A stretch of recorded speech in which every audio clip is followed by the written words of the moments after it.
आज बच्चों हम क्या सीख रहे हैं? प्रेजेंट इंडेफिनिट टेंस और प्रेजेंट कंटीन्यूअस। मेरा गला खराब है तो एडजस्ट कर लेना, ठीक है?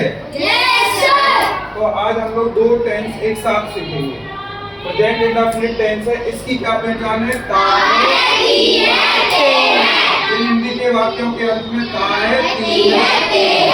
ता हूं भी आ जाता है, ती हूं, ते हूं, ते हूं नहीं आएगा। ता है, ती है, ते है, या ता हूं, ती हूं, है ना? ऐसे ही प्रेजेंट कॉन्टिन्यूअस की पहचान क्या है? रहा है, रहे हैं। अच्छा मैं आपसे पूछूं, अभी खड़े हो जाओ, अभी बताएगा मेरे को कि एक सेंटेंस बोलूंगा, आप बताना कौन सा टेंस है। मैं पूछता हूं आपसे कि राम सेब खाता है, भाई तुरंत बता दिया इसमें क्या है? राम सेब खाता है। खाता है, खाता है, तो कौन सा हुआ? Present indefinite.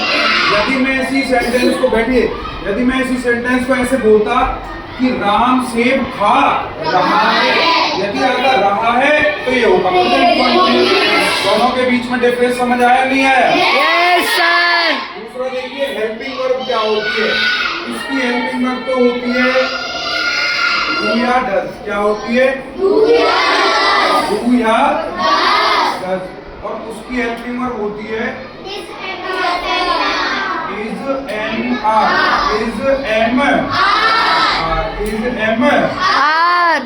दोनों की हेल्पिंग वर्ब आपको याद रखनी है। इसमें वर्ब की फर्स्ट फॉर्म का प्रयोग किया जाता है, जबकि इसमें वर्ब की फोर्थ फॉर्म यानी कि फर्स्ट फॉर्म के साथ आईएनजी का प्रयोग किया जाता है। अच्छा, वाक्य हमारे 5 प्रकार के होते हैं। There are 5 types of sentence.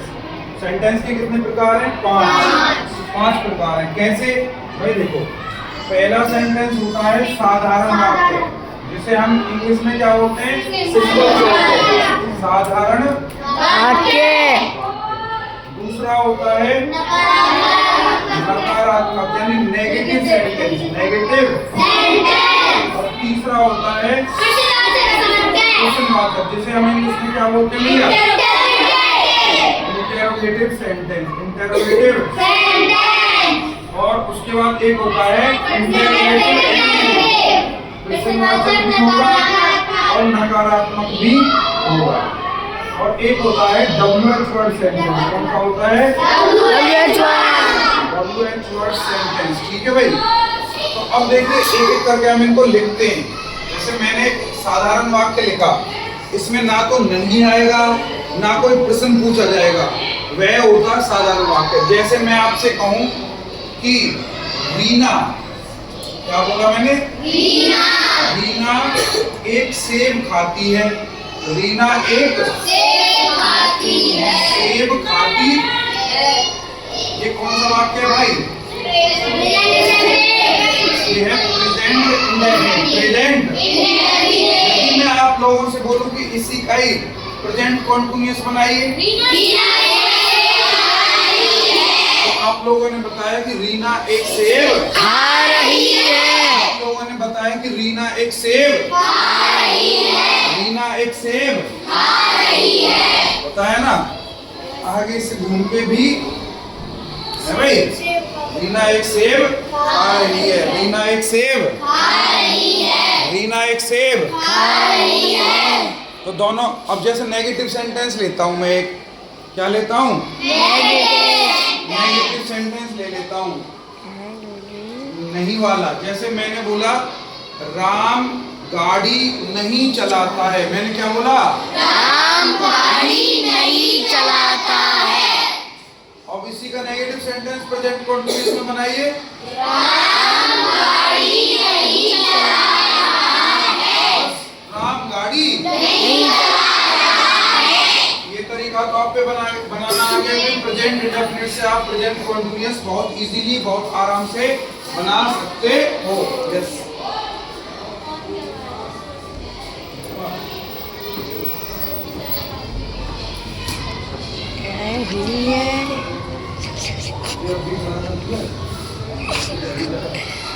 देखिए नेगेटिव सेंटेंस।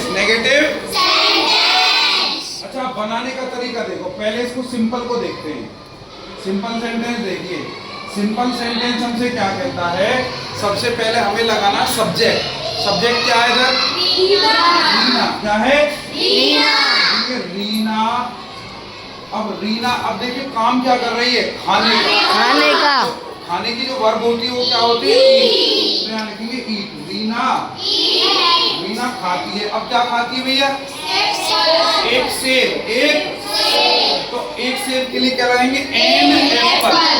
ए एप्पल लगाएंगे, एन एप्पल। लेकिन उससे पहले हमें देखना जो हमारी वर्ब है ना, यदि हमारा सब्जेक्ट सिंगुलर है, एक वचन है, तो इसके साथ हम एस या ई एस भी लगाते हैं। बताया ना आपकी मैम ने आपको, इसके साथ हम एस या ई एस भी लगाते हैं। तो अब क्या लगाएं भाई, एस लगाएं या ई एस? ये कैसे पता चलेगा कि एस लगाएं या E S?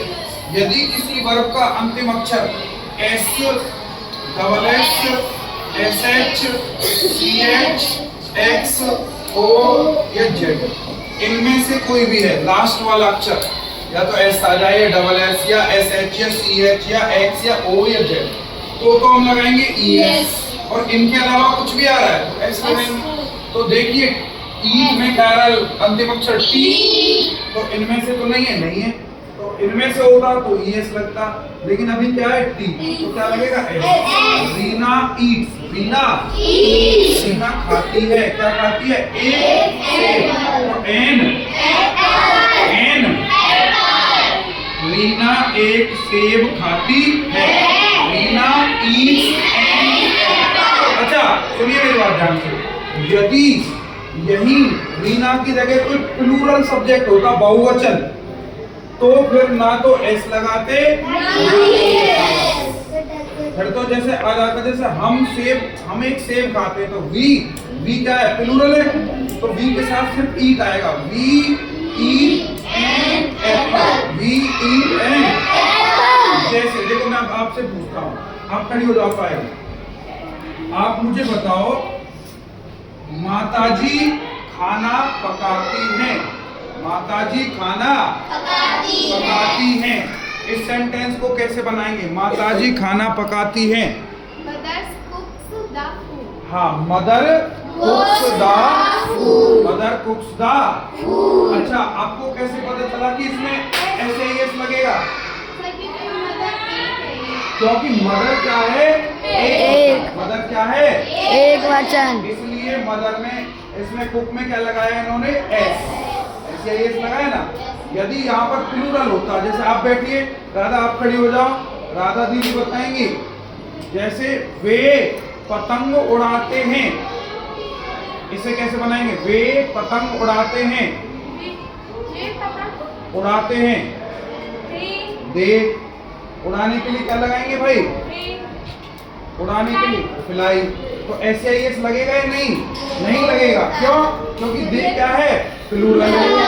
They fly the kite. No S या ई एस, नो एस या ई एस। अब देखिए, बैठिए, sit down. Reena eats an apple, ठीक है, ये सिंपल था।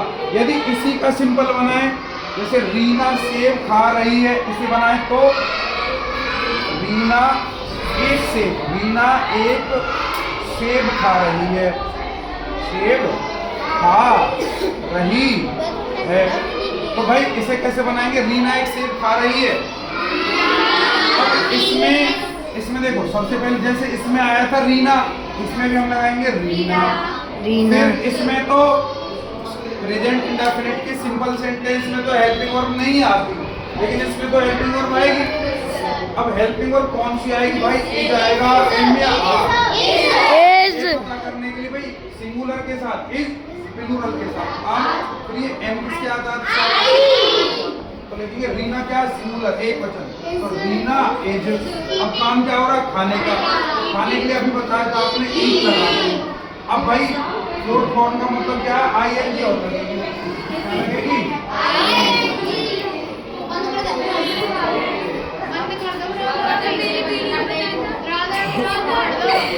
निलांत